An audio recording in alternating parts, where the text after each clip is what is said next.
이제 때와 기한에 관한 말씀을 나누는 중인데,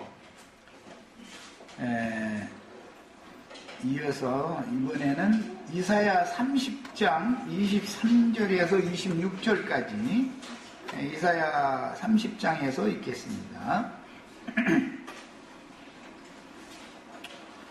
이사야 30장 23절에서 26절. 이제 이 선지자가 717년 77절 또는 70일의 희년 이런 말씀을 앞에 나온 역사적인 사건들을 영적으로 해석하는 거예요, 선지자들은. 그러니까 이제 그 말씀을 우리가 알아야 돼요. 네가 땅에 뿌린 종자에 주께서 비를 주사. 이사야 30장 23절부터 읽어나가는 거예요. 땅이 먹을 것을 내며 곡식이 풍성하고 기름지게 하실 것이며 그날에 네 가축이 광활한 목장에서 먹을 것이요 밭 가는 소와 어린 나귀도 키와 새수랑으로 까부르고 맛있게 한 먹이를 먹을 것이며 크게 살육하는 날 망대가 무너질 때에 고산마다 출령마다 그 뒤에 개울과 시냇물이 흐를 것이며 이제 줄을 쳐놓습니다. 여호와께서 자기 백성의 상처를 싸매시며 그들의 맞은 자리를 고치시는 날에는 달빛은 햇빛 같겠고 햇빛은 7배가 되어 7날의 빛과 같으리라. 그랬어요. 이것은 예언된 70년이 마치는 것으로 상징되어지고 70일에가 시험되는 때가 되면, 즉 예수님이 오셔서 이 모든 말씀을 응하는 때가 되면 선지자가 지금 말한 것처럼 자기 백성의 상처자리를 싸매시며 그들이 맞은 자리를 고치시는 날에, 이 때문에 예수님이 치료자로 오셨던 것이죠. 문둥병자 고쳐주고 눈먼자 고쳐주고 귀머거리 고쳐주고 맨 각색 병 걸린 사람들 병 고치러 온 예수님이잖아요. 이제 이것도 문자대로 해석하니까 오순절 온다 해가지고 안수만은 받으면 한두 떨어진다 해서 자꾸 이제 이렇게 이상한 해석을 하는 사람들이 그래서 나온 원인도 됐지만은 이것은 다 영혼이 상처받은 것을 말하는 거예요. 세리와 창조와 모든 죄인들은 그 영혼의 깊은 상처를 받고 있던 사람들이죠. 사람 대우를 못 받았으니까 얼마나 그 영혼의 깊은 상처를 안고 살았겠어요. 그런데 그들은 먼저 아브라함과 이삭과 야곱과 함께 주님의 나라에 들어간단 말이야. 상처를 주던 자들은 그 나라를 빼앗기는 거예요. 그래서 성도의 권세가 다 깨져버리는 거예요. 그리고 나서는 생각지도 않고 있던 자기네들이 짓밟아버리고 침뱉고 함부로 대하던 사람들이 주님이 세운 새 나라에 들어가는 거예요. 그렇게 치료를 받은 사람들은 그 치료를 받은 날에는 달빛은 햇빛 같겠고 햇빛은 7배가 되어 7날의 빛과 같이 되리라. 이 말은 창세기 1장에서 7날 동안 하나님이 하신 일에서 상징된 말이죠. 거기서부터 쭉 이제 이어진 말이에요. 이 말씀이 계시록에 가서 실현될 때는 아무라도 그와 같이 희귀할 수 없는 흰옷을 입은 신부가 되는 거예요. 그 사람들은 다 보석으로 단장된 옷을 입은 거죠. 빛들로 나타났다 이거예요. 이것이 영생을 얻은 것이고 영광을 받은 거예요. 이게 우리는 다 지금 뭘 추구하느냐면은 71회로 70배로 보복한다고 했던 라멕의 저주의 말씀이 예수님이 오셔서 저주를 변하여 복이 되게 하실 때 71회의 구속 말씀으로 해서 모든 죄들이 영속되는 그 구속을 받은 사람들은 다 치료를 받은 사람들인데 그 사람들은 최후로 완전한 빛 가운데 들어가서 빛으로 충만한 사람이 된다, 이제 이 말이에요. 그러면 우주 가운데 있는 모든 감춰진 것이 아무것도 없이 다 드러나는 사람이 되는 사람이 일곱 나라의 빛과 같이 된 사람이죠. 그래서 거룩한 성 예루살렘에 들어가 보면 거기에서는 햇빛이나 달빛이 쓸데없고 하나님의 영광빛만 충만하다 이거. 거기는 빛의 세계다 이거예요. 우리는 이걸 추구하는 거예요. 이것이 구속사다. 그래서 이제 때와 기한에 관한 말씀을 성경에서는 어떤 날짜적인 때와 기한도 말하고 있을 뿐 아니라 이것이 최종적인 실현이 되는 것은 우리 형제 자매님들이 완전한 빛의 세계에 들어가서 하나님과 함께 영광이 되는 거예요. 하나님의 영광을 나타내는 영혼들이 되는 거예요. 그럼 거기에는 어둠이라고는 조금도 있을 수가 없는 거예요. 저주라는 건 다시는 없는 거예요. 이제 거기에는. 네. 이런 세계를 지향하게 하는 것이 복음이에요. 자, 그러면 예언을 이루기 위해서 율법과 선지자의 때를 종결하는 일을 위하여 예수가 죽어야 율법과 선지자의 때는 완전히 종결이 되는 것이고, 모든 율법은 완전히 폐해지고 이제는 생명의 성령의 법, 그리스도의 믿음의 법, 은혜의 법이라고 하는 법이 실현이 되는 건데, 그 일을 위해서 길을 닦으러, 주님이 오실 길을 닦으러 요한이 보냄을 받았는데, 이게 율법과 선지자의 때를 마감시키는 말씀을 앞에 전하러 온 사람이란 말이에요. 요한은 와서 회개하라라고 했어요. 요한도 회개하라 그러죠. 그런데 요한이 와서 회개하라라는 말은 너희 육신적으로 범한 죄들에 대해서 돌이켜라 그 말이에요. 요한의 회개는 무슨 회개를 외치는 거라고요? 육신적으로, 율법적으로 볼 때 정죄받을 수 있는, 남을 미워했다든지 뭐 도적질을 했다든지 살인을 했다든지 그런 사람들은 다 회개하라 이거예요. 그런데 그 회개를 외칠 때 바리새인이나 사두개인이나 이런 사람들은 요한에게 가서 자기 죄를 자복하고 세례를 받지 않죠. 자, 그 말은 무슨 뜻이요? 자기네들은 죄가 없다라고 지금 믿고 있다 이 말이죠. 그러나 세리와 창조와 보던 죄인들은 요한에게 가서 자기 죄를 자복하고 세례를 받아서 하나님의 뜻을 이루더라는 거예요. 그 유대교 지도자들이나 유대교에 심취된 사람들은 나는 의인이라고 생각하고 있기 때문에, 성민, 거룩한 사람들이다라고 생각하고 있기 때문에 요한의 세례를 받지 아니함으로 스스로 하나님의 뜻을 저버리더라 이거예요. 세리와 창조와 죄인들은 하나님의 뜻을 응하게 이루더라 이거예요. 그러니 그 요한의 회개가 예수 그리스도가 말하는 회개를 이루기 위한 기초작업을 하는 것이지, 요한의 회개가 예수님이 말씀하시는 회개는 이루는 것은 아니죠.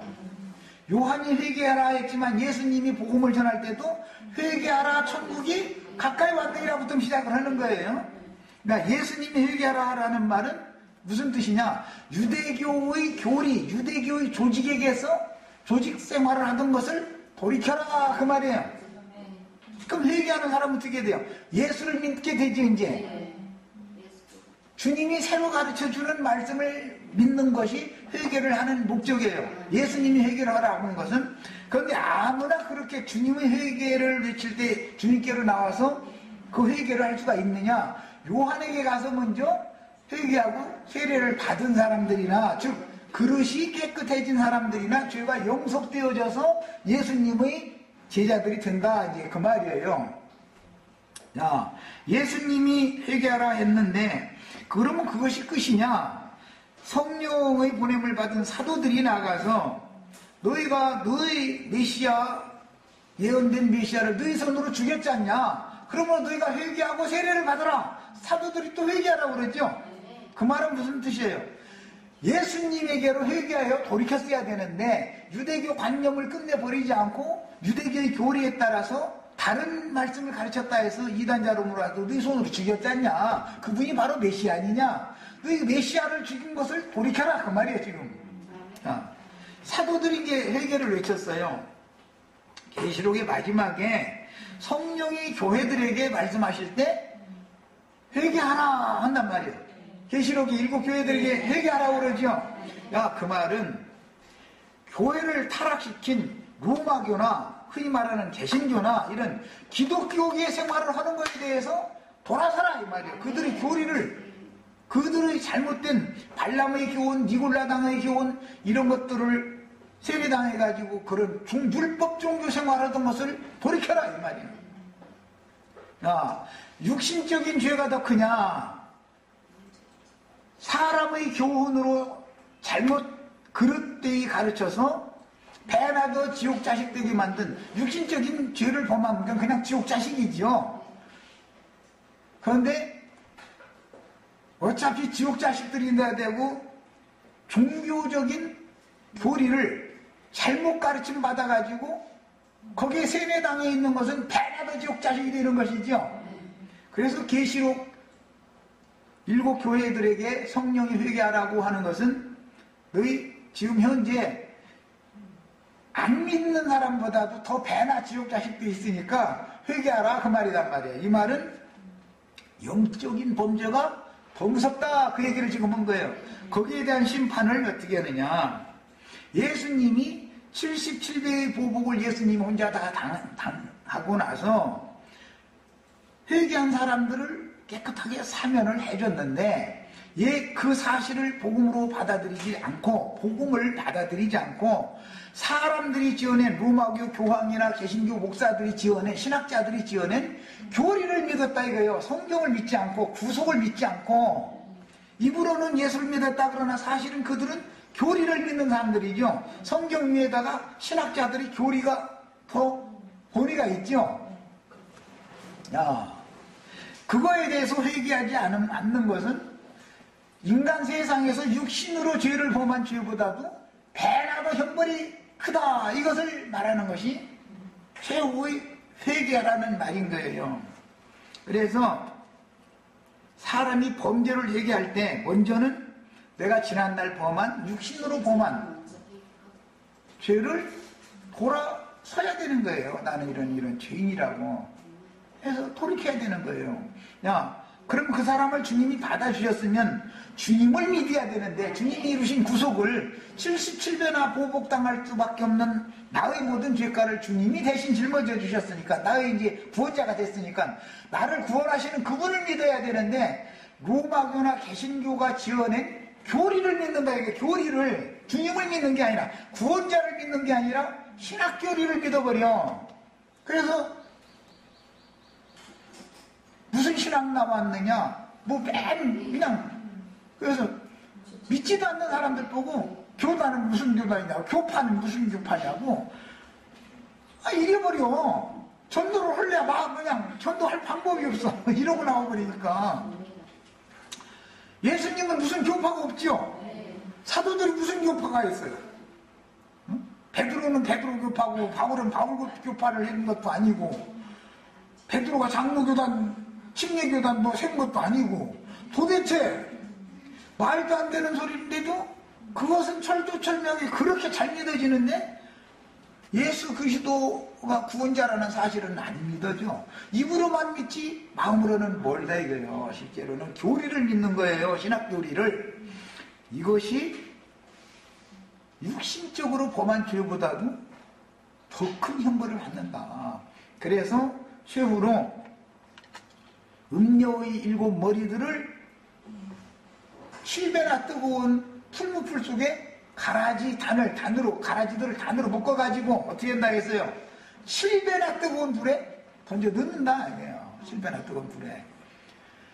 예수님이 그 77배의 보복을 다 당했는데 그걸 끝내 믿지 않아. 그러면은 그 믿지도 않으면서 믿는다 왜요? 교리를 믿으면서 구원자를 믿는다고 착각하고 있으면서 이제 저희가 제일 잘 믿는다 생각하는 거예요. 이제 이러고 고집을 부리면은 그 가라지들끼리 싹 모아가지고 다발쳐가지고 딱 배에다가서 7배나 뜨거운 풀무풀 속에 집어 넣는 거예요. 이 말씀을 계시록에서는 음녀의 7 머리들과 그 7머리들과 간음하고 있는 음녀를 홀딱 벗겨가지고 불로 사르고 공중만한 새들 보고 와서 다 뜯어먹어버리라고 한다 그랬어요. 그건 뭐예요? 77배의 저주를 축복으로 바꿔놨는데 끝내 저주가 변하여 축복이 되게 하신 구속을 믿지 않고 예수를 믿지 않고 저주의 말씀만 끝까지 붙들고 있어. 그러니까 너희가 그렇게 믿었으니까 네 믿음대로 되라 그 말이요. 그래서 기독교계의 신학을 믿는다는 것은 살인교리를 믿는 거예요.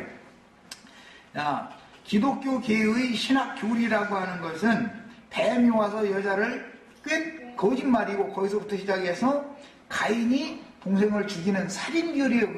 그걸 세뇌당했기 때문에 그 짓을 하는 거예요. 그 뱀의 영을 받았기 때문에. 그래서 피를 흘리는 역사가 계시록까지 계속 흘러오는 거예요. 창세기에서 가인이 흘린 피로부터 시작해서 처음부터 살인한 자요 거짓의 야비인 마귀 자식들이단 말이야. 이 가라지들이라고 그래요. 이 자들을 몽땅 싹 쓸어가지고서는 영영한 꺼지지 않는 유황불못에다가 던져 넣는 것이 그걸 믿었으니까 77배의 보복을 그들이 받는 거다 이 말이야. 이것이 구속사예요. 이것이 그런 때가 온다 이 말이에요. 반드시 이제 그 77이라고 하는 것은 절기로도 되고 신년법으로도 되고 71회법으로도 되는데 이것은 반드시 그 때와 기한이 차면 그와 같이 이룬다 이 말이에요. 이해하셨죠 이제? 이만큼 때와 기한에 관한 말씀을 깨닫는다는 것은 쉬운 일이 아니다. 이것은 전부 때와 기한을 말했지만 사실은 다 구속사와 연결이 되어 있는 것이다. 구속사와. 주님께서 이미 그것을 인간인들이 죄인들이 당해야 되는 그런 하나님의 저주 7배로 막 보복을 하나님이 하는 그런 저주 율법의 저주잖아 그게.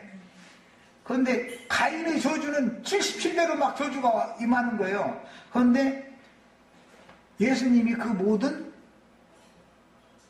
저주를 짊어지고 우리의 모든 죄들을 용서를 해줬으니까 우리는 뭘 믿어야 된다고요? 예수, 나의 구원자를 믿어야 되는데 예수 믿는 도다 해가면서 사람의 교훈을 거기다 살짝 하나님 말씀에다가 좀 많이 섞지 않아요. 조금씩 섞어가지고 하나님의 말씀을 혼잡하게 해서 가르치는 사람들의 교리를 받아들이면 77배의 보복을 그들이 받게 돼 있는 것이다 말이야. 이것이 71회의 양면 적용이요. 주님은 77배의 보복을 당신이 당하고 우리들에게는 복으로 이렇게 주셨는데 이것을 안 믿어. 안 믿고 율법 교리를 믿어. 신학 교리를 믿어. 끝내 그걸 믿어. 그러면은 이제는 최고로 구원 얻을 자의 수가 딱 차고 나면은 너희는 너희 믿음대로 77배로 보복받는 것이 유화했으니까 그래서 그렇게 심판해버리는 거예요. 그리고 우리는 7날의 빛과 같이 완전한 빛 가운데로 딱 데려가는 거예요. 그 수가 딱 차고 나면 77배의 보복을 가라지들에게 심판으로 집행한다. 이 말씀은 때와 기한이 정해져 있고 그 때와 기한이 차면 반드시 같이 이루어진다 이거예요. 우리는 이것을 이제 믿는 거예요. 네. 자,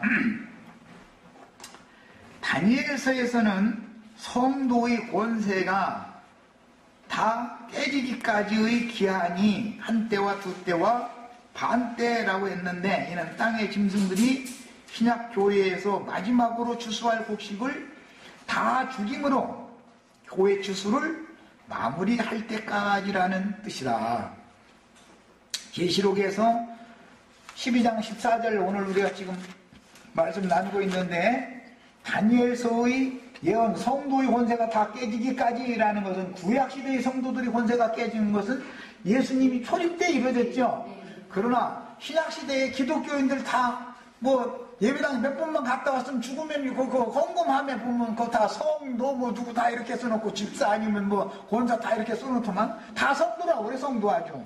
그런데 그 가짜 믿는 사람들의 권세가 두 번째 깨지는 날이 반드시 온다 이거예요. 반드시. 이것은 계시록 12장에서 이루어진단 말이에요. 한때와 두때와 반때가 차야만 그 예언이 이루어진다 이거예요. 야, 그래서 교회 추수를 마무리할 때까지라는 뜻이고, 계시록 13장 15절에는 땅에서 올라온 짐승이 바다에서 올라온 짐승에게서 표시를 받아가지고 권세를 행하는데, 짐승표를 받아가지고 권세를 행하는데, 흔히 말하는 세상 황제에게 교권이라는 걸 받아가지고, 이 세상 임금의 교권이라는 걸 받아가지고 자기네들이 교리와 다르게 신앙한다 해가지고 이단으로 몰아서 다 죽인다 이거예요. 수가 몇이든지 다 죽인다는 거예요. 반드시 그때가 온다. 반드시 이것을 우리 믿어야 돼요. 성도의 추수가 일단락 되어져야 가라지 추수가 뒤따라오는 것이지요. 당연히. 예. 그래서 이제 14장에 넘어가면 지금 이후로 주 안에서 죽는 자들은 복이 있도다 하신 다음에 구름 위에 앉으신 인자 같은 이께서 예리한 낫을 땅에 휘둘러서 밭에 익은 곡식들을 싹 거두들이는 말씀이 이어지는 거예요. 야, 사실은 짐승에게 죽임당해서 순교자로 하늘의 하나님께 데려감을 당하는 것이 알고 보면 성도의 마지막 추수였다 이거예요. 짐승은 성도를 추수시키는 일을 해주는 것이죠. 네. 육체로는 죽지만 그 성도, 진짜 성도라는 참 제자들이라는 것은 죽음이 없는 영원한 생명을 이미 얻은 사람들이잖아요. 그래서 이 육의 장막을 벗고 완전한 빛의 세계, 빛의 사자들로 드러나는 거예요, 이제. 내가 요즘에 우리 수원 김영재 글 올린 거 이제 해설을 자꾸 해서 이제 올리고 있는데, 그 김영재 글 올린 거 보면 7일 창조가 있는데 6일날 거듭나가지고 7일날 이제 7일로 가느라고, 처음에는 다 7일에 이르렀다 그러더니 이제 또 바꿔져가지고 7일에 이제 7일로 가느냐, 가는 중이다, 또 이 말이 바꿔졌더만. 어쨌든 간에, 그런데 그게 1000년인데, 그게 말하는 성경이 말하는 1000년인데, 그동안에 십자가에 달려가지고 자아를 죽음에 넘기느라고 그렇게 애를 쓰는데 이게 잘 안 되는가 봐. 1000년 동안 자아를 막 죽음에 넘기느라고 막 애를 쓰는 거예요.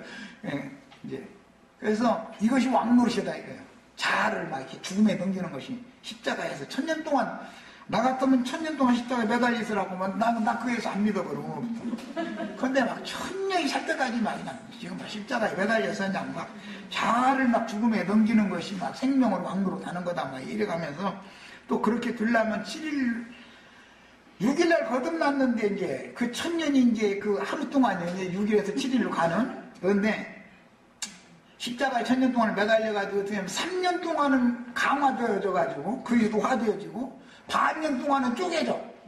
그래가지고 막 영과 육이 막 갈라진다네. 그러면 이제 막 경두자가 되는 거예요, 이제. 이제 이렇게 이제 주장을 하는데, 6일에서 7일로 넘어갈 때 보면 자아를 죽음에 넘길 수밖에 없는 환경이 온대. 이렇게 해놨죠? 그거 다 읽어보셨죠? 그래서 내가, 아니, 인간이 사는데 환경이 없는 놈의 날이 어디가 있냐. 매일 어제 있던 환경인데 뭐 오늘도 있고 내일은 또 다른 환경이고, 환경은 매번 있는 것이지 어떻게 해서 여섯째 날에서 일곱째 날로 넘어갈 때만 환경이 오냐고. 그것도 이상하고, 그것도 이미 여섯째 날 거듭났으면 거듭나기 전에 회개하고 복음을 믿으면 그때 이미 나의 자아는, 옛사람의 자아는 예수 함께 죽고 함께 장사되고 다 치워졌죠. 그런데 이미 거듭난 사람이 이미 이제 부활돼서 하늘에 앉혀졌어야 되는 영혼이 십자가에 매달려가지고 하늘로 올라간 건 십자가에 매달려 있는 거예요, 지금까지. 막 계속. 이래가지고서 여기에서 계속 날마다 죽음의 자신을, 자기 자아를 이게 죽음에 남기는 것이 왕노릇 하는 것이다. 1000년 다스리는 거다. 이제 이러고 있어요. 그러면 그 말은 무슨 뜻이야? 나는 영속받은 사실이 없다라는 말이죠.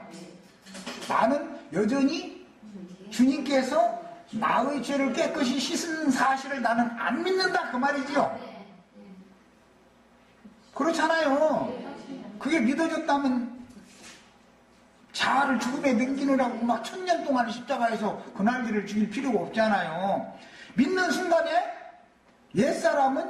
나의 옛사람은 예수와 함께 정과 욕심을 십자가에 이미 딱 박혀져버리고 끝났어야만 무덤에서 새 사람으로 부활되어져서 예수와 함께 하늘에 앉혀진 바가 돼야만 거듭난 사람이지. 6째 날 거듭났다 해놓고 나서 7째 날로 넘어가는 경점 마지막 지점에 가면은 자아를 죽음에 넘길 수밖에 없는 환경이 그때서 온다 이러면은 아직 안 죽었다는 거 아니에요 지금. 스스로 그러고 지금 그 말한 것이죠. 그래서 내가 거듭나는 도부터, 구속의 도부터 시작부터 잘못됐다. 시작부터 이 사람은 사실은 나는 가라지요 그 말이 난 가짜 신자요 이 말이거든. 그런데도 이런 얘기를 내가 계속 하면은 그냥 적당하게 봉합하고 넘어가지 까짓거 왜 자꾸 그걸 자꾸 얘기를 하냐 말이요. 나는 사명이 있어서 그런다. 내가 자꾸 얘기하는 게 난 사명이 있다.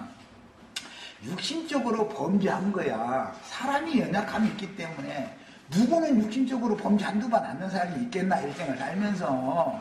그것은 자기 잘못을 양심이 참사하기 때문에 돌이키기가 쉬운 것이다. 육신적인 범죄라는 것은. 그렇죠?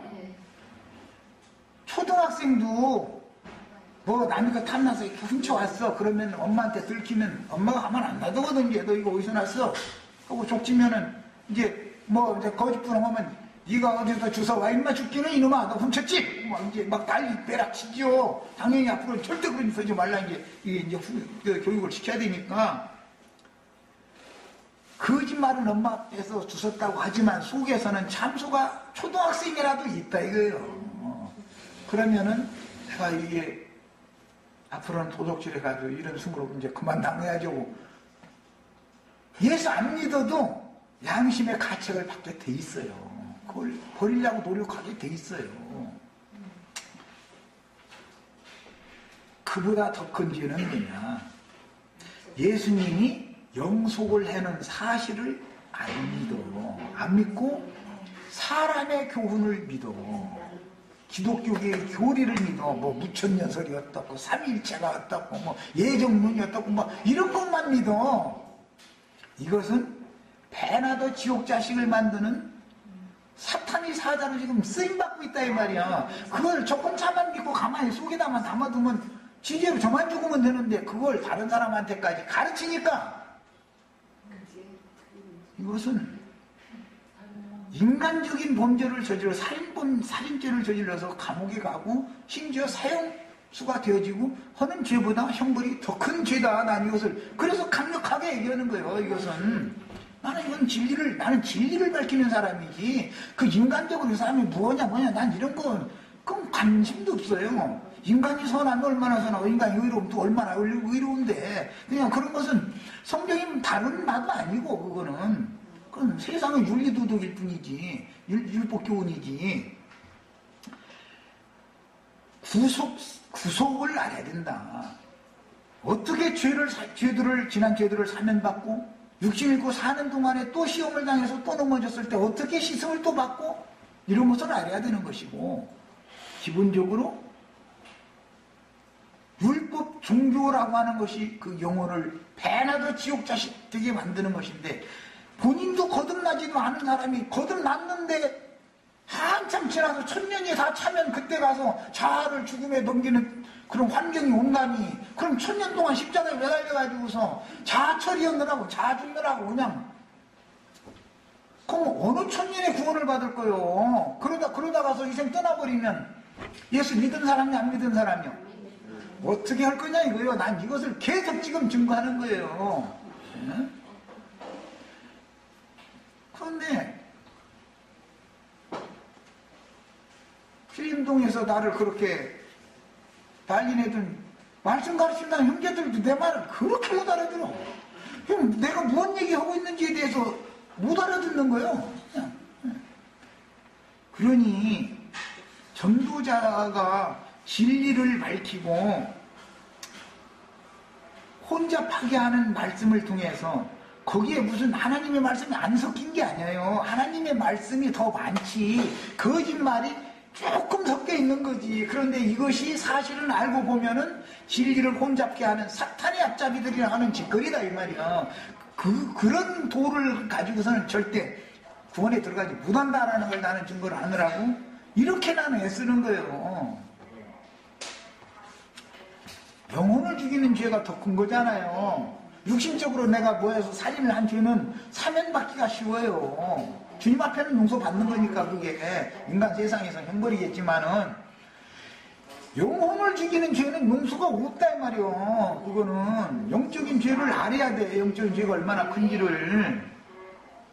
막 세상에서 막 먹고 살기 위해서 막 내가 고난 받는다 해서 눈물을 십자가 예수님이 막 손발 못 받길 때 얼마나 아프셨느냐고. 그건 자기 서러움에 우는 것이지. 그것이 영적인 고난이 아니잖아. 예수님이 짊어지고 간 십자가가 예수님 먹고 살기 위해서 십자가 지고 골고다로 간 거예요? 예수님 십자가가 그렇단 말이야? 내가 막 먹고 살기 어렵고 막 생활이 어렵고. 그래서 나는 그런 얘기 그만해라. 그 얘기가 아니라 성경 이야기는 그리스도 십자가, 그리스도 남은 고난이라고 하는 것은 교회들을 위해서 내 육체 채운다 발사도 이렇게 변호를 하는데 이것은 영적인 고난을 말하는 것이지. 그게 무슨 뭐 인간사에서 고난당하는, 인간사에서는 예수 안 믿는 사람 고난 안 당하느냐. 그런 고난이라는 건 모든 사람이 다 당하는 것인데 그건 하나의 표상인 것이고 육적인 것이지. 왜 육적인 얘기를 자꾸 영적인 말씀과 구분을 못하느냐 말이야. 내가 자꾸 얘기를 못 알아들어 내 말을. 육신적으로 먹고 사는 문제라든지 생활사의 고난이라든지 이런 것은 육신적으로나 도와줄 수 있어요. 있는 사람들이 도와줄 수 있잖아요. 그래서 나는 그것도 무시하면 안 된다. 우리가 왜 영혼만 있는 게 아니라 육신의 몸을 갖고 살지 않냐. 그러니까 너무 안 됐고 너무 딱한 사람 보면서도 나 몰라라해서는 말이요. 나에게 하나님께서 그런 재물을 나에게 맡겨놨다는 것은 그런 데 쓰라고 준 거 아니냐. 괜히 길거리 어디 지나가다 돈 몇 푼 딱 뿌리고 나서는 돈 짓는 거 하면서 이거리고 속으로는 너 내 꼬붕이야 오늘 그렇다는 내 종이야 이런 그런 짓을 하지 말아라 말이요. 그건 하나님께서 자기에게 많은 재물을 맡겨준 하나님의 뜻은 말이요. 모욕하는 짓이단 말이요. 내 심지어 이런 얘기까지 했어요. 여기 이 말을 못 알아듣고 여기서 못 빠져나오면 지금 3차로 죽음의 세계에 빠져있는 중이단 말이에요. 여기서 나와라. 나 자꾸 그 얘기한 거예요. 내가 하는 말은 어렵대. 나는 계속 하여튼 너무 쉽게 한다고 지금 하는 중인데 자기가 이게 하늘이 열리지 않아서 못 알아듣는다고는 않고는 완전히 그냥 어렵게 하느냐. 그냥 쉽게만 심플하게 해버리지 말이야. 그냥 뭐가 심플한 건데 뭘 어떻게 해야 심플해 도대체. 영적인 것과 육신적인 것을 구분을 딱딱 할 줄 아셔야 돼요. 우리 형제 자매들 교회 생활하는 가운데에서 우울증거리고 막 이거 세포질이 막 안 좋은 일이 있다 막 그거 유대인들이 하는 짓거리예요. 나 요새 금식하느라고 뭐 얼굴이 막 이렇게 막 나 수척해졌지 나 좀 알아줘. 이러면 안 된다 이거예요. 그게 무슨 믿는 자예요 그게. 육신적으로 압박이 오고 고통이 올수록 주님 앞에 더 매달리라고 하나님이 지금 사인 보낸 거잖아. 그런 것이지 막 사람들한테 막 기부르게 가서 막 나 좀 막 불쌍히 여겨달라고. 그러면 나에게 그런 환경을 보내신 하나님은 수모당하는 거 아니에요 지금 나를 통해서. 뭔 말인지 아셨죠? 그렇게 이제 이런 걸 가르치면 나에게 사랑이 없다고. 누구는 사랑이 얼마나 많은데 도대체. 내가 바로 진리의 사랑은 예수님이 사랑한 사도들이 사랑한 것은 여러분들이 지금 기다리는 그런 사랑을 하는 게 아니다. 진리의 사랑을 말하는 거다. 성경에서 말하는 건 말이야. 복음을 바르게 가르친다는 게 이렇게 어려운 거예요. 다 열심히 사세요. 열심히 사시는데 나만 힘든다고 하시지 마세요. 다 각 사람에게 필요한 만큼 힘들게 하셔요. 예를 들어서 뭐 안 웃소리지만 내가 입 막으려고 하는 소리요. 나처럼 3살 먹어서 고아돼가지고서 8살 먹은 거 고아원에서 자라다가 이모네 집으로 도망가면은 또 거기다 데려다 놓고 또 거기서 조금 기다 못 견뎌가지고 이제 공문의 집으로 도망가면 또 다보다 공항에다 또 놓고 이런 생활 안 해봤잖아 우리 지체들은. 그러니까 나 고생한다 소리 그 입 밖에 내지 말라고 내가 얘기만 하는 거예요. 뭐 그렇다 해가지고 모든 지체들이 나처럼 고생해라 이러면 안 되잖아. 나는 이런 놈이니까 그렇게 안 다루면은 이렇게 못 써먹으니까 그렇게 하신 거고, 다른 지체들은 다른 지체의 분량에 맞춰서 하나님이 하시는 일이니까 그것은 다 자기의 몫인 거예요. 이런 것도 깨달으셔야 되겠어요. 더 중요한 것은 뭐냐, 영적 고난인데 미혹의 영들이 나타났을 때 분별을 못하고 흔들려버린 신앙 자체가, 그것이 가장 큰 환난이다 이거예요. 성경이 말하는 제일 큰 환난은 거짓말하는 자가 광명의 천사를 가정해가지고 나타나서 너무 인간적인 말로 형제님 사랑해요, 뭐 자매님 사랑해요 이렇게 하지. 다 형제님 오늘부터 미워할 거야 이러면 누가 그 사람하고 누가 되겠어. 조심해라 이거예요. 조심해라. 그런 사람들 위험한 사람이다 말이야. 진리의 사랑을 증거할 수 있는 담대함이 필요하다. 우리는 영적인 사람들이 돼야 되겠다. 매사를 다 분별을 해라 말이야. 나 이걸 자꾸 얘기하는 거예요. 어렵다고 자꾸 못 알아듣겠다고 하시지 말고 제발 좀 알아들으셔. 야, 성경은 이와 같이 하나님의 뜻을 인류 역사에 실현하여 이루시는 때와 기한에 대하여 마지막 한 일의 예언을 해놓고 있는데, 전반부가 있고 후반부가 있다는 걸 지난 시간에 말씀 나눴었어요. 자, 이번에는 이제 15절 이하, 14절 거기를 더 17절까지를 읽겠습니다. 아주. 네, 계시록 12장 13절에서 17절 그 한 단락을 읽겠습니다. 용이 자기가 땅으로 내쫓긴 것을 보고 남자를 낳은 여자를 박해하는지라. 그 여자가 큰 독수리의 2날개를 받아 광야 자기 곳으로 날아가 거기서 그 뱀의 낯을 피하여 한 때와 2때와 반 때를 양육받음에, 여자의 뒤에서 뱀이 그 입으로 물을 강같이 토하여 여자를 물에 떠내려가게 하려 하되. 뱀이 물을 토해낸다 그러면은, 세상에 나 뱀이 막 물을 강처럼 이렇게 토해내는 뱀 나 보들문했어. 그런 뱀이 어디가 있어? 이것이 영적 환난이 되지요. 가장 큰 환난이 뭐예요? 뱀이 토해낸 물에 떠내려가서 멸망의 구렁텅이에 땅이 입을 벌린다 그랬어요. 여자의 뒤에서 땅이 입을 벌리면 거기에 다 떠내려가지고 그냥 함몰되어져 가지고 멸망당하는 거, 이거보다 더 큰 환난은 없죠. 인간사에서 고난당하는 환난이라는 건 하나의 표적이고 표상일 뿐인 것이지, 영적인 표상이 더 중요한 거다. 영적인 고난이 더 중요한 거다. 뱀이 토해내는 물에 떠내려가지 않으려면 어떻게 해야 돼요? 분별할 줄 알아야 돼. 분별할 줄을.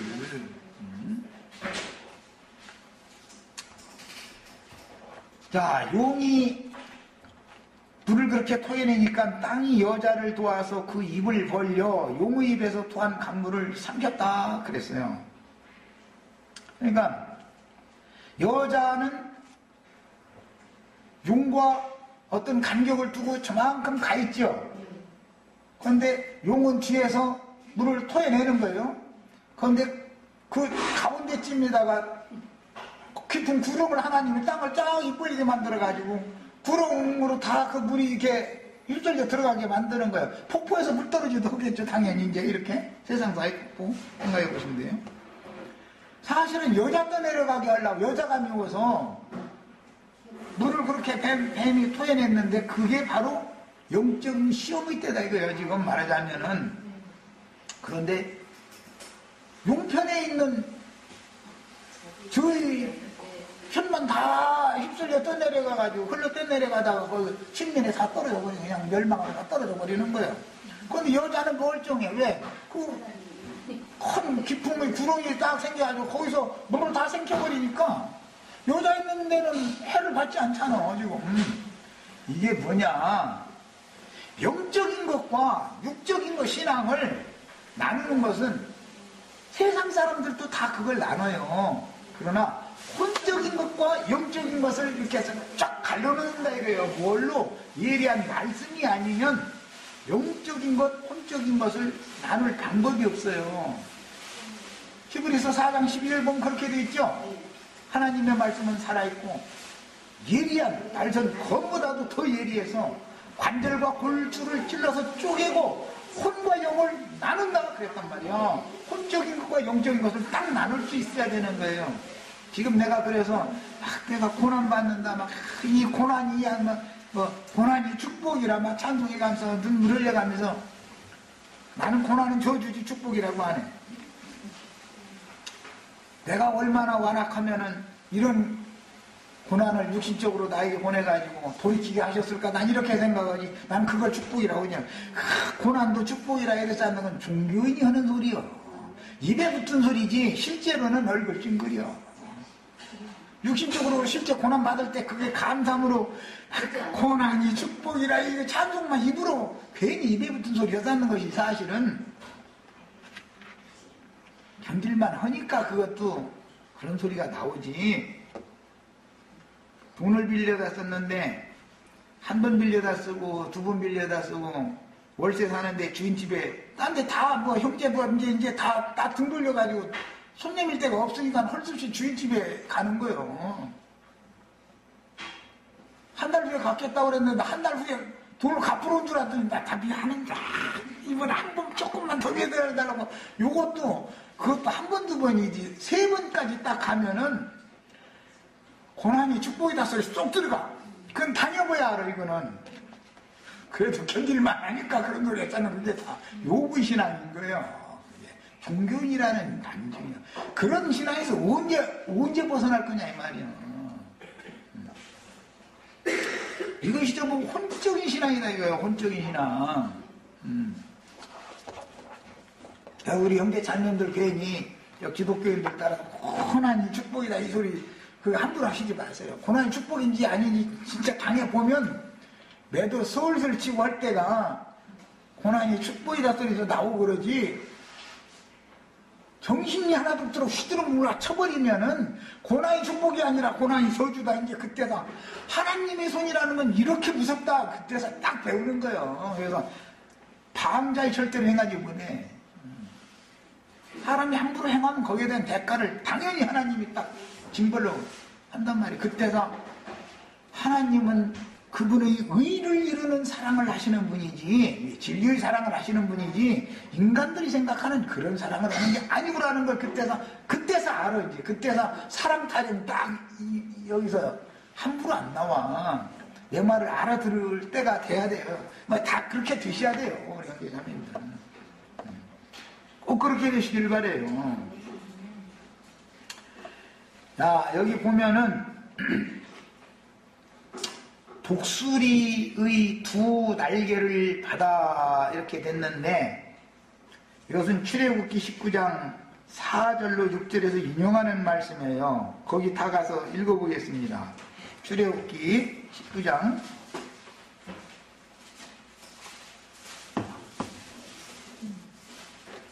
종교성을 뽑아낸다는 게 너무 어려워. 난 이 사역이 정말 너무 힘든 말이에요. 말씀줄이나 읽었다는 사람도 내가 하는 말을 못 알아들으니까 배척당하는 거예요. 내가 다 알아들으면 배척할 일이 뭐가 있겠어요?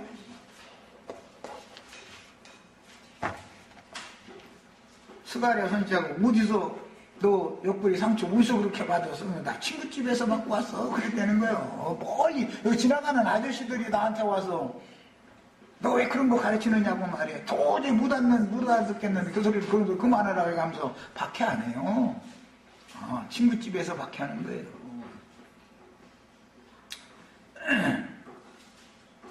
자, 같이 읽습니다. 내가 애굽 사람에게 어떻게 행하였음과 내가 어떻게 독수리 날개로 너희를 넘어 내게로 인도하였음을 너희가 보았느니라.